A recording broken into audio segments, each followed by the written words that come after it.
Değerli izləyicilər, videonu bəyənib kanala abunə olun ki, hər kəs son xəbərlərdən anında məlumatlansın. Aparıcı Rövşana Qasaf qızı açıqlaması ilə diqqət çəkib.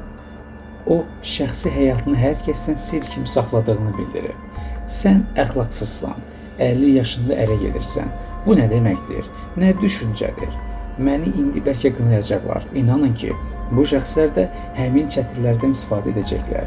Şəxsi həyatıma müdaxilələr etməyə imkan vermirəm. Özəl həyatımla bağlı gündəmdə yoxam. Bu mənim özəlimdir, məlhəmimdir. Yaşantılar sevgim də mənə aiddir. Öncədən həyatın nəbzini necə tutacaqsansa, elə davam edir və onu da yaşayacaqsan.